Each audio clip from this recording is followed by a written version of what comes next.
कृष्ण जन्माष्टमी के अगले दिन हो जाइए सावधान। 18 साल बाद सिंह में विस्फोटक युति का निर्माण। 18 साल बाद सूर्य केतु का विध्वंसकारी साया। 18 साल बाद ग्रहण योग में 3 चुनिंदा राशियां। अब की बार क्या कुछ होने वाला है, देखिए सिर्फ और सिर्फ धर्म ज्ञान पर। नमस्कार, धर्म ज्ञान के दर्शकों का स्वागत है। कविता राणा और मेरे साथ हमेशा की तरह मौजूद हैं आचार्य मयंक शर्मा जी। मयंक जी, स्वागत है आपका। धन्यवाद कविता जी। धर्म ज्ञान के सभी दर्शकों को सादर नमस्कार। आपका हर पल मंगलमय हो। 18 साल बाद एक बहुत ही बड़ी अशुभ युति का निर्माण हुआ है और वो भी 17 अगस्त को। जी हाँ, इसी दिन इसी तारीख में सिंह राशि में यानी कि सूर्य के घर में सूर्य के साथ केतु की मौजूदगी एक अशुभ युति का निर्माण कर रही है। और यही सूर्य केतु की युति किन 3 चुनिंदा राशियों के लिए बहुत ही ज्यादा भयावह है, खतरनाक है या फिर अशुभ कहें, और इस युति का किस तरह का एक नकारात्मक परिणाम देखने को मिल सकता है तकरीबन 1 महीने के अंदर अंदर, इसी पर आज हम चर्चा करेंगे अपने इस वीडियो में। तो सबसे पहले हमारे लिए ये समझना बहुत ज़्यादा ज़रूरी है कि सूर्य केतु की युति अशुभ दृष्टि से क्यों देखी जाती है, बताएं।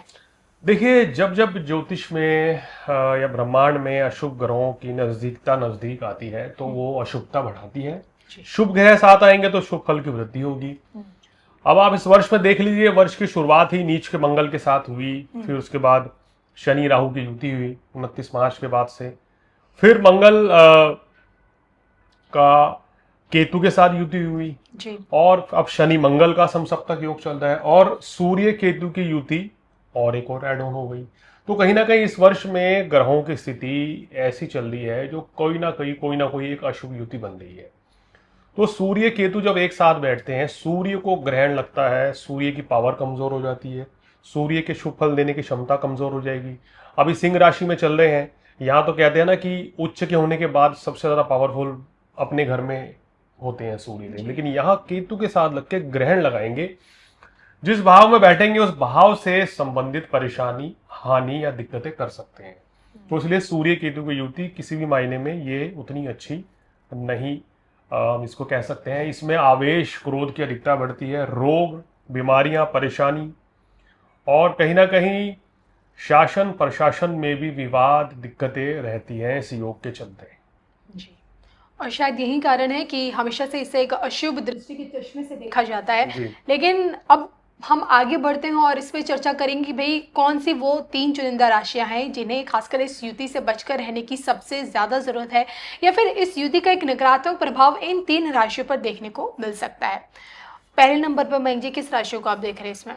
देखिए, इसमें वैसे तो कई राशियां इसके उसमें आ रही हैं, आगोश में आ जाएंगी इस युति के, लेकिन जिन राशियों के मेरे हिसाब से अगर ये अष्टम भाव में बन रहा है या यूं कहें कि अगर 12वें भाव में बन रहा है और जिन राशियों के लगन भाव में बन रहा है उन राशियों को बहुत दिक्कत आएगी। तो इसलिए यहाँ पर राशियां 3 से ज्यादा राशि हैं मेरे हिसाब से। अगर मैं टोटल कैलकुलेट कर रहा हूँ तो 5 राशि हो। अच्छा, 3 राशियों को तो बहुत ज्यादा दिक्कत है, मतलब उनके लिए तो पूरा ही ये सावधानी पूर्वक 1 महीना रहना चाहिए। लेकिन जो 5 राशियां हैं, बाकी जो 2 राशियां, उनके लिए भी परेशानी रहेगी, लेकिन कुछ अच्छी चीजें भी हैं। तो मैं चाहूंगा कि 5 राशि अगर हम उठाएं तो थोड़ा ज्यादा बेहतर रहेगा कि इन 5 राशियों को ज्यादा सावधान रहना पड़ेगा जब तक 17 अगस्त से लेके आने वाले 1 माह तक, जब तक ये युति रहने वाली है। बिल्कुल, तो आइए 5 राशियों का हम जिक्र करते हैं इस वीडियो में, जानते हैं मयंक जी से। पहले नंबर पर देखिए, पहले नंबर पर जिस राशि में बन रहा है सिंह राशि। सिंह राशि को क्यों मैं कह रहा हूं, तो शनि की ढैया है, शनि मंगल का समसप्तक योग, वो भी इनके लिए उतना अच्छा नहीं है। और राशि के स्वामी राशि में तो आ गए हैं, चलिए ठीक है, कुछ बेहतर करेंगे आपके काम कारोबार के लिए, लेकिन यह है कि ये केतु के साथ रह के स्वास्थ्य संबंधी परेशानी दे सकते हैं। तो सेहत का ध्यान रखें सिंह राशि वाले। इस समय अपने वैवाहिक जीवन में किसी भी तरह के मनमुटाव से बचें। क्रोध की अधिकता बढ़ सकती है, उस चीज से आपको बचना होगा। जो लोग पहले से ही हार्ट पेशेंट हैं, बीपी कोलेस्ट्रॉल की समस्या जिनको रहती है, उनको इस अशुभ युति में कुछ ज्यादा ही सावधान रखना होगा, ध्यान रखना चाहिए। और कोई भी लापरवाही सेहत के मामले में लेके ना करें, वाहन इत्यादि भी थोड़ा संभल के चलाएं। सिंह के अलावा दूसरे नंबर पर कौन सी राशि है? कन्या राशि आ रही है, जिसके 12वें भाव में बन रहा है। तो 12वें भाव में ये युति बनने से चलते स्वास्थ्य संबंधी परेशानी रह सकती है, काम कारोबार में उतार चढ़ाव रहेगा और इस समय यात्रा करनी पड़ेगी, यात्रा बहुत रहेंगी, यात्रा में थकान रह सकती है, सेहत खराब हो सकती है, तो थोड़ा ध्यान रखें।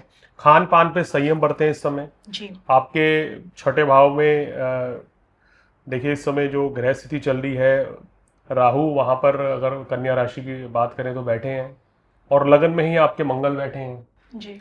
और राशि से 12वें भाव में सूर्य केतु की युति। तो ये जो योग बन रहा है ये कहीं ना कहीं आपके काम कारोबार को थोड़ा बहुत प्रभावित कर सकता है, और वैवाहिक जीवन में थोड़ा मनमुटाव की स्थिति रह सकती है। पैसा किसी को उस समय उधार ना दें, अन्यथा पैसा फंस जाएगा।